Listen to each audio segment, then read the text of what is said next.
"What is it, Aslan?" said Lucy, her eyes dancing and her feet wanting to dance.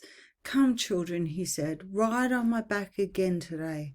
"Oh, lovely!" cried Lucy, and both girls climbed onto the warm golden back as they had done no one knew how many years before. Then the whole party moved off, Aslan leading, Bacchus and his maenads leaping, rushing, and turning somersaults, the beasts frisking round them, and Silenus and his donkey bringing up the rear. They turned a little to the right, raced down a steep hill, and found the long bridge of Baruna in front of them. Before they had begun to cross it, however, up out of the water came a great, wet, bearded head, larger than a man's, crowned with rushes. It looked at Aslan, and out of its mouth a deep voice came. "Hail, Lord," it said, "loose my chains." "Who on earth is that?" whispered Susan. I think it's the river god, but hush," said Lucy. "Bacchus," said Aslan, "deliver him from his chains." "That means the bridge, I expect," thought Lucy. And so it did. Bacchus and his people splashed forward into the shallow water, and a minute later the most curious things began happening. Great, strong trunks of ivy came curling up all the piers of the bridge, growing as quickly as fire grows, wrapping the stones round, splitting, breaking, separating them. The walls of the bridge turned into hedges gay with hawthorn for a moment, and then disappeared as the whole thing, with a rush and a rumble, collapsed into the swirling water. With much splashing, screaming, and laughter, the revellers waded or swam or danced across the ford. "Hurrah, it's the ford of Baruna again!" cried the girls, and up the bank on the far side and into the town. Everyone in the streets fled before their faces.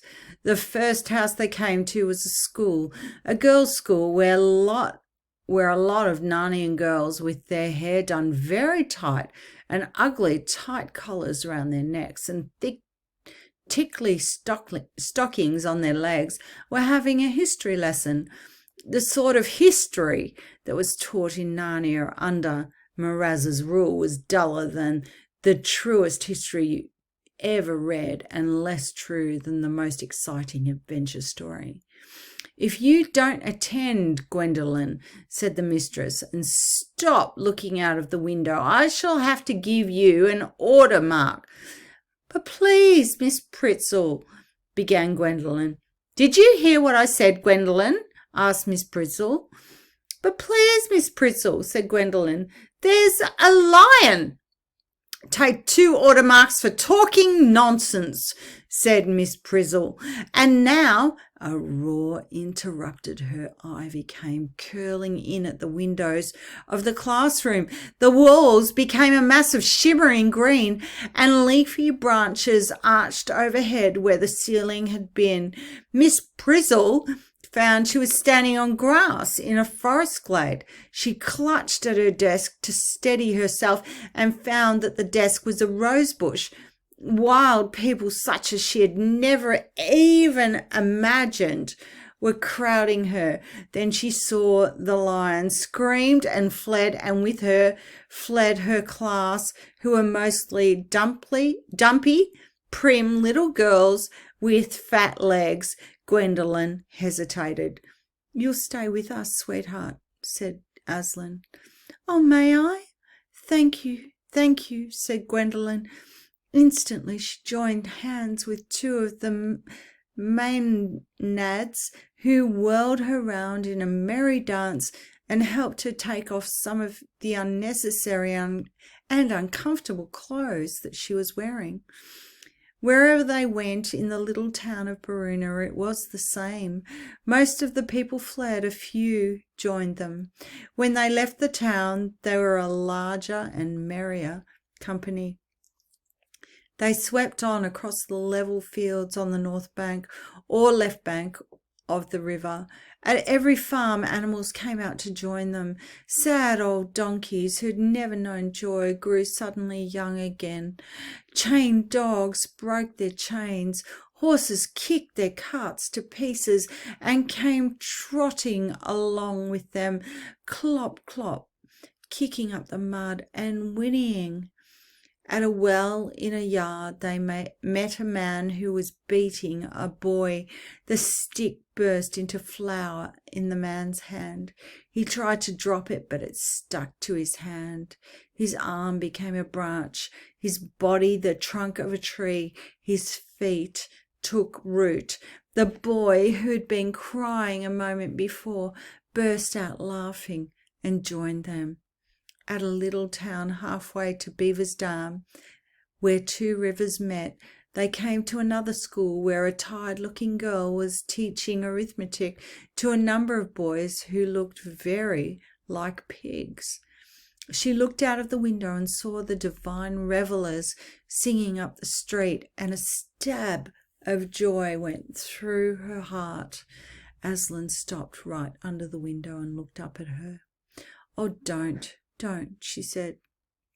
"I'd love to, but I mustn't. I must stick to my work, and the children would be frightened if they saw you." "Frightened?" said the most pig-like of the boys. "Who's she talking to out of the window? Let's tell the inspector she talks to people out of the window when she ought to be teaching us." "Let's go and see who it is," said another boy, and they all came crowding to the window.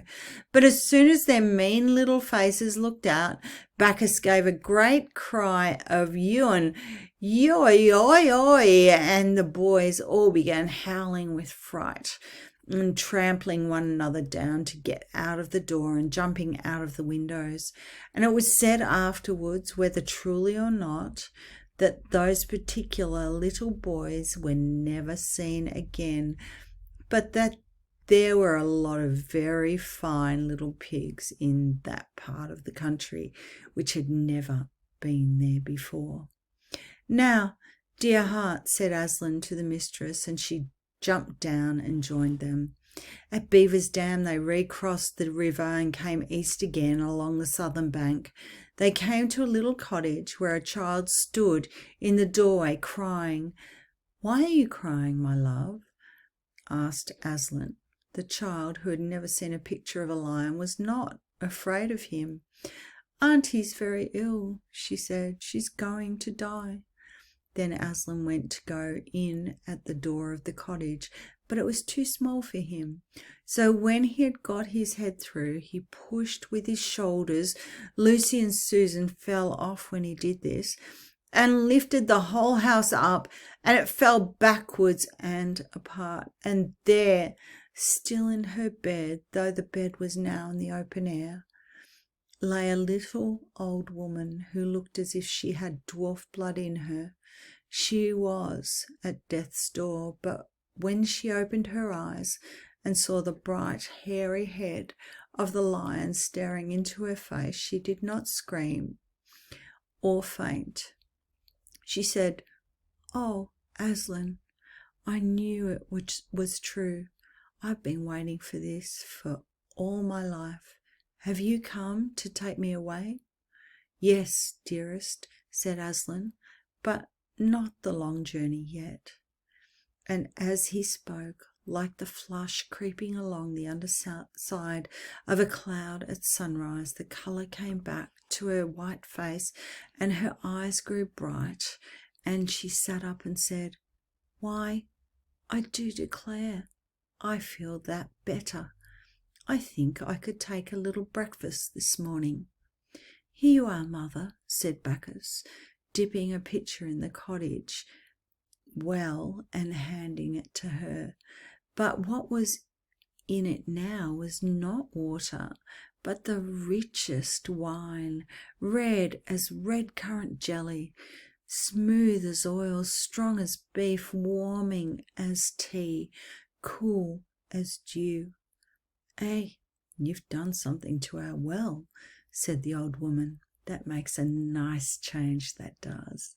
And she jumped out of bed. Right on me, said Aslan, and added to Susan and Lucy, you two queens will have to run now. But we'd like that just as well, said Susan, and off they went. And so, at last, with leaping and dancing and singing, with music and laughter and roaring and barking and neighing, they all came to the place where Miraz's army stood flinging down their swords and holding up their hands, and Peter's army, still holding their weapons and breathing hard, stood round them with stern and glad faces. And the first thing that happened was that the old woman slipped off Aslan's back and ran across to Caspian, and they embraced one another, for she was his old nurse.